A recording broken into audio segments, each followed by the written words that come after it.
तेरा प्रेम ही वेद पुराणों का ज्ञान, वेद पुराणों का ज्ञान।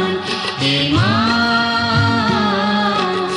दे भक्ति का दान, दे भक्ति का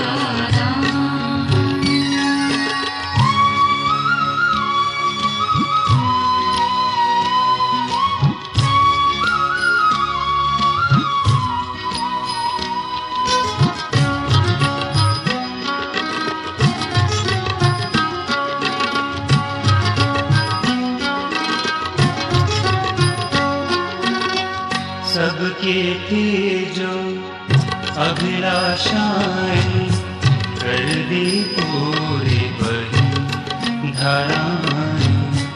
चरणों में तेरे शीश नवाकर हृदय से फूटी प्रार्थनाएं। सबके थे जो अभिलाषाएं,